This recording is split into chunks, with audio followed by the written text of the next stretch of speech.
প্রথমেই নজর রাখবো রাজনৈতিক খবরের দিকেই। বন্ধ বা হরতাল নয়, রাস্তায় নেমে আন্দোলন। নবান্ন অভিযানের হুঁশিয়ারি শুভেন্দু অধিকারীর। 17 জুলাই দলীয় বৈঠকে প্রস্তাব দেবেন বলে জানিয়েছেন বিরোধী দলনেতা। আবার পাল্টা তাকে কটাক্ষ করতে ছাড়েননি কুণাল ঘোষ। ভোটে বিজেপির ভরাডুবি, সেই বিষয়কেই কটাক্ষ করেছেন Kunal Ghosh. Safe democracy, safe democracy পথই পথ দেখাবে। বন্ধ এবং হরতাল ভাঙচুর নয়, কিন্তু রাস্তায় নেমে প্রতিবাদ হবে এবং আমি আমার দলের সঙ্গেও কথা বলবো যাতে এগুলো হওয়ার পরে খুব তাড়াতাড়ি নবান্নতে আবার নবান্ন অভিযানের প্রয়োজন আছে বলে মনে করি। 17 তারিখে দলের মিটিংয়ে আমি এটা দলের কাছে প্রস্তাব দেব। আরে ভোট দিয়ে যে জিততে পারছেন না বলছেন নবান্ন অভিযানে যাবে। নবান্ন অভিযান নয়, নবান্নে যেতে চাইছেন। লোক নেই, জোর নেই, নির্বাচনে বারবার পরাজয় পরাজয় পরাজয়, বলছে নবান্নে যাব। গভীর ব্যাপার, মনের মধ্যে কি লোকজনের চলছে সে বলা খুব কঠিন ব্যাপার। 21শে জুলাই তৃণমূলের শহীদ দিবস। ওই দিন বিজেপি গণতন্ত্র হত্যা দিবস পালন করবে। রাজভবনের সামনে ধর্ণা শেষে ঘোষণা করলেন শুভেন্দু অধিকারী।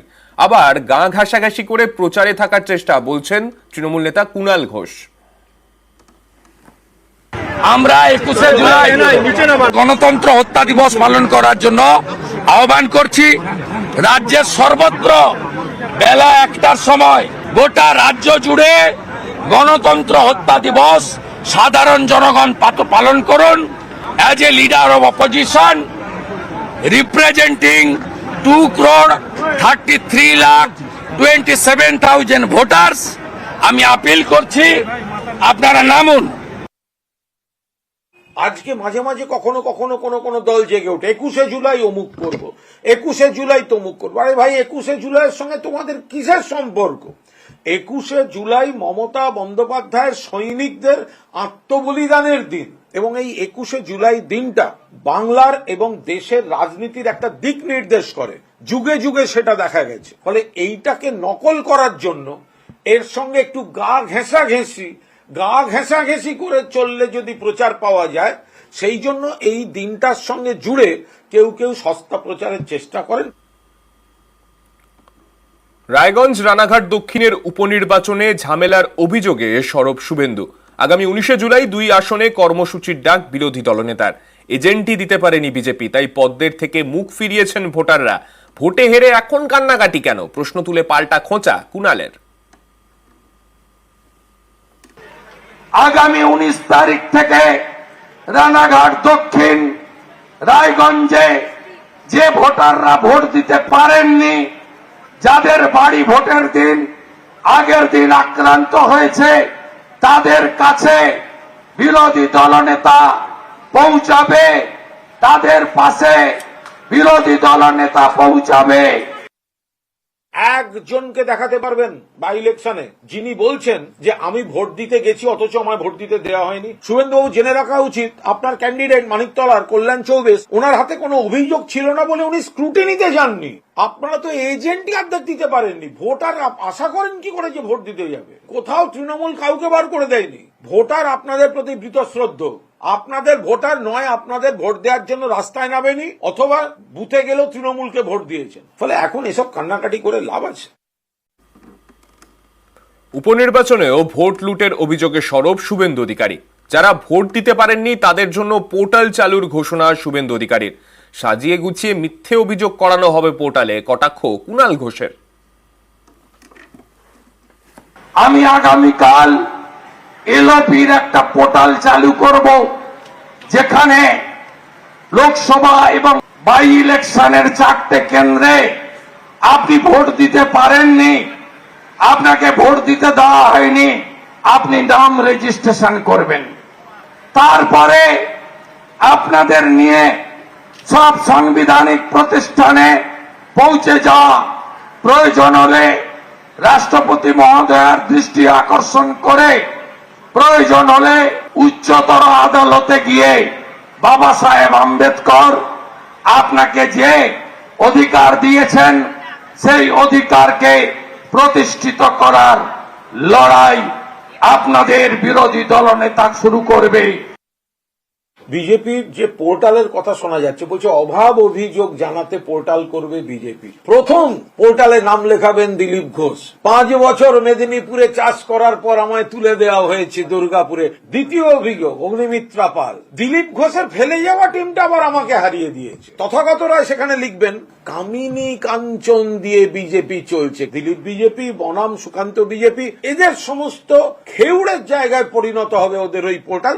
সাজিয়ে গুছিয়ে 2-1 জনকে দিয়ে মিথ্যে 2-1টা অভিযোগ করাবে, ওসবের কোনো ভ্যালু নেই।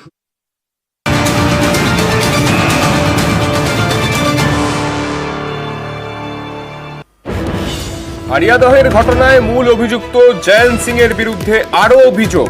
এবার বেলঘড়িয়া রথতলায় শ্রমিক সংগঠনের অফিস দখলের অভিযোগ জয়ন্ত সিং এর বিরুদ্ধে।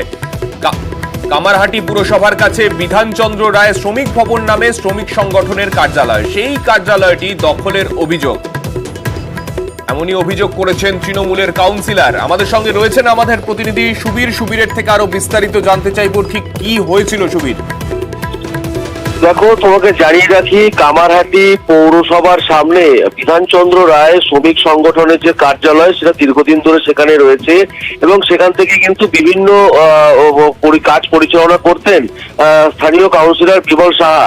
এবং সেই জায়গা থেকে বেশ 2 থেকে 3 বছর আগে এই জয়ন্ত সিং তার যারা সাগরেদ রয়েছেন তারা কিন্তু সেখানে সেই শ্রমিক সংগঠনের কার্যালয় দখল করে এবং তারপর থেকে কিন্তু বিমল সাহা যে কাউন্সিলর, সে কিন্তু সেখানে কিন্তু আর যেতে পারে না এবং সে সেখান থেকে অফিস থেকে সে বেরিয়ে চলে যায়।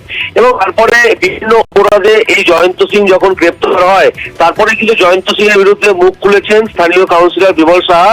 তিনি সরাসরি অভিযোগ করছেন যে জয়ন্ত সিং তার যারা দলবলের লোকজন তাদেরকে নিয়ে এই অফিসে আসতো এবং সমাজ বিরোধী যারা রয়েছেন, যারা দুষ্কৃতী, তারা কিন্তু এই যে শ্রমিক কার্যালয় সেটা বন্ধ করে দেওয়ার পাশাপাশি উচ্ছেদ করারও কিন্তু পরিকল্পনা নিয়েছিল বলে কিন্তু অভিযোগ করছেন এই স্থানীয় তৃণমূল কাউন্সিলর। পাশাপাশি এই কাউন্সিলরকে পাল্টা আক্রমণ করেছে প্রাক্তন বিধায়ক সিপিএম এর মানস মুখার্জি। তিনি বলছেন যে পিডব্লিউডির অফিস ছিল এই কার্যালয়, পিডব্লিউডির অফিস দখল করে কিন্তু এই স্থানীয় কাউন্সিলর সে এই অফিস দখল করেছিল এবং সেই অফিস দখল করে সেখানে কাজকর্ম চালাতো এবং শ্রমিক সংগঠনের শ্রমিক আন্দোলনে এই কাউন্সিলর কবে কি কাজ করেছে সেটা তার জানা নেই। এই যে অর্থাৎ জয়ন্ত সিং এই অফিস দখল করেছিল এবং এই নিয়ে কিন্তু শাসক দলের কাউন্সিলর এবং সিপিএম অর্থাৎ প্রাক্তন বিধায়ক, তার মধ্যে কিন্তু রাজনৈতিক চর্চা কিন্তু যথেষ্ট তুঙ্গে বলাই যেতে পারে। ধন্যবাদ সুবীর। না, ইউনিয়ন অফিসটা বন্ধ হয়ে পড়ে আছে। আমি বলছি যদি বন্ধ হয়ে থাকে, 10 দশক ধরে এটা বন্ধ হয়ে আছে, যেটা রথতলা নিয়ে সূত্রপাতটা। এবং কিছু ছেলে হয়তো জয়ন্তের সঙ্গে আমাদের অফিসে ওঠা বসা হয়তো করতো, তাদের সঙ্গে সম্পর্ক ছিল। দেখুন, আমি সমাজ বিরোধীদের আবার বলছি, আমি কোনো ভয় পাই না। কিছু সমাজ বিরোধী ওখানে দখল করার জন্য চেষ্টা করেছিল এবং কেউ কোনো এন্টি সোশ্যাল ওই পার্টি অফিসটাকে গুড়িয়ে দেওয়ার চেষ্টা করেছিল। রাতে নির্বিঘ্নে ঘুমের পক্ষেই রায় কলকাতা হাইকোর্টের। মুর্শিদাবাদের শামশেরগঞ্জে দিনরাত বাসন কারখানায় কাজ, টানা শব্দে ঘুমে ব্যাঘাত।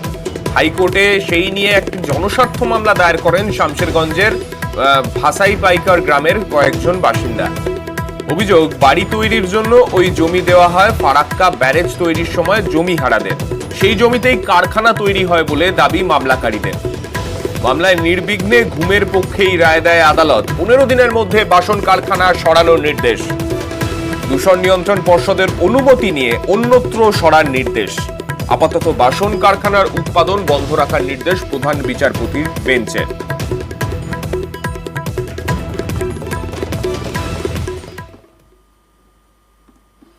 তেহট্টে জমি দখল, তাও আবার সরকারি জমি।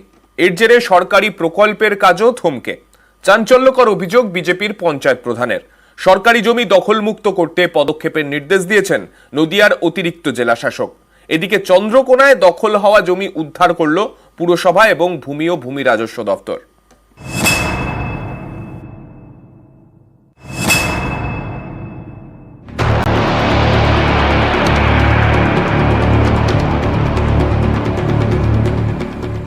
সরকারি খাতায় এটা খাস জমি চিহ্নিত করা হয়েছিল সরকারি প্রকল্পের জন্য।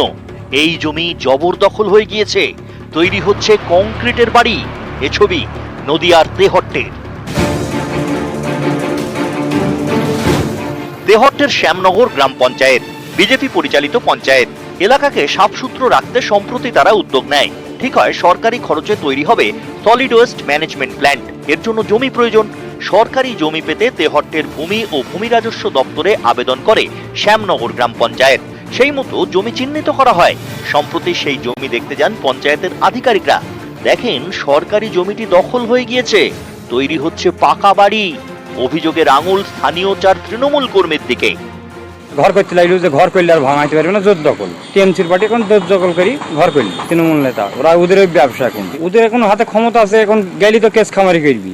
এই জায়গাটা পুরোটা ইললিগাল ভাবে হচ্ছে, ভিডিও স্যারের কাছে জানাই, তো সেই উত্তর আমি পাইনি এখনো অবধি। অবশ্যই প্রভাবশালী হবে, না হলে এত বড় ইললিগাল ভাবে রাতারাতি ধরেন 3 মাসের মধ্যে আপনার কনস্ট্রাকশন কমপ্লিট হয়ে যাচ্ছে।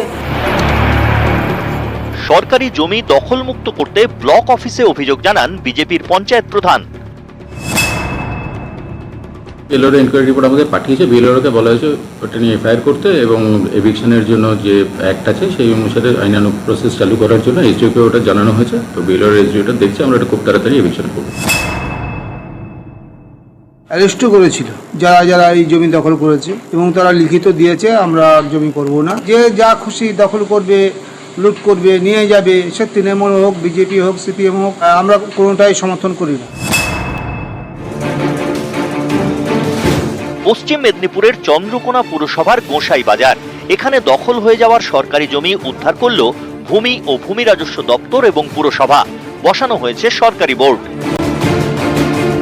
গত 19শে জুন চন্দ্রকোনা পুরসভায় লিখিত অভিযোগ জানান 5 নম্বর ওয়ার্ডের বাসিন্দারা। তাতে দাবি করা হয় গোসাই বাজারের 31 শতক খাস জায়গা দখল হয়ে গিয়েছে। এরপরেই তৎপর হয় পুরসভা, শেষমেশ সরকারি জমি উদ্ধার। এখানে এলাকাবাসী একটা পিটিশন করেছিল আমাদের পৌরসভায়, পুলিশ প্রশাসন থেকে আমরা এই জায়গা আজকে অ্যাকোয়ার করলাম। আমরা যেখানে এরকম জায়গা আছে আমরা সেগুলো খোঁজ নিয়ে আমরা তদন্ত করে আমরা ঠিক বের করে নেব, অ্যাকোয়ার করা হবে। নদিয়া থেকে সমীর রুদ্র এবং পশ্চিম মেদিনীপুর থেকে সুকান্ত চক্রবর্তী, নিউজ 18 বাংলা।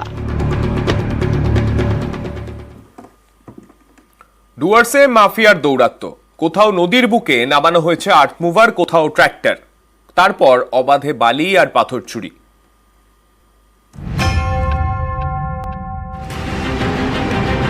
জলপাইগুড়ির ডুয়ার্স, এখান দিয়ে বয়ে গিয়েছে বেশ কয়েকটি পাহাড়ি নদী, যেমন চেল, ঘিস, লিস। এইসব নদীর বালি আর পাথরেই পাচারকারীদের নজর।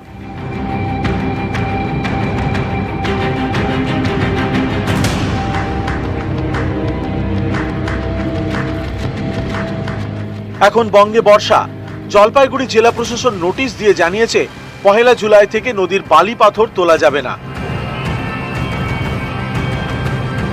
তাই লিজে নেওয়া খাদানগুলি এখন বন্ধ, কিন্তু বেআইনিভাবে নদীর বুক থেকে বালি আর পাথর পাচার চলছেই।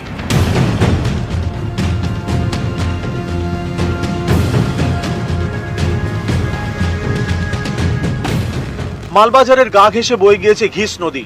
এই নদীর বুকে নামানো হয়েছে আর্থ মুভার।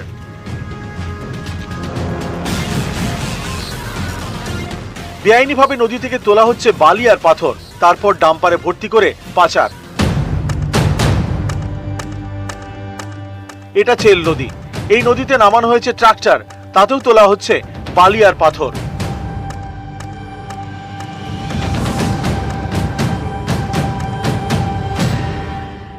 নদীর পাড়ে রয়েছে বেআইনি ক্রাশার। অভিযোগ, এই ক্রাশারও রমরমিয়ে চলছে। নদী বিশেষজ্ঞদের দাবি, এইভাবে বালি আর পাথর তোলায় নদীর বুকে বড় গর্ত তৈরি হচ্ছে, বাড়ছে বিপদ। এই ধরনের প্রেসার নদীর পাশে যদি গড়ে ওঠে তাহলে রিভারের যে হ্যাবিটেট এবং তার যে ইকোলজি, এটা অবশ্যই তার উপরে কিন্তু একটা নেতিবাচক প্রভাব আসছে। এবং প্রেসারে যে কম্পনটা অনুভূত হচ্ছে সেটা একটা নয়েজ পলিউশন তৈরি করছে। পাশাপাশি যে ব্যাংক, সেই ব্যাংকটাও কিন্তু ভেঙে যাওয়ার কিন্তু একটা প্রবণতা থাকছে। ডুয়ার্সের বিভিন্ন নদীগুলো থেকে অবাধে বালি পাথর চুরি হয়ে যাচ্ছে এবং প্রশাসনের চোখের সামনে বর্ষাকালে নদীতে কোনো রূপ বালি পাথর তোলা যাবে না এই নিষেধাজ্ঞাকে বুড়ো আঙুল দেখিয়ে মাফিয়া রাজ চলছে সেখানে। নদীর মধ্যে কোনো কেশার থাকে অবশ্যই প্রশাসনের গাফিলতি আছে, অবশ্যই এটা আমাদের বিএলও সাহেবের দেখা উচিত এবং পুলিশ প্রশাসনেরও দেখা উচিত। আমরা এই বিষয়টা এসপি সাহেব এবং ডিএম ম্যাডামের সঙ্গে কথা বলবো, কারা ওই কেশারের সঙ্গে যুক্ত আছে তাদের বিরুদ্ধে আইনত ব্যবস্থা নিতে হবে। জলপাইগুড়ি থেকে রকি চৌধুরী, নিউজ 18 বাংলা।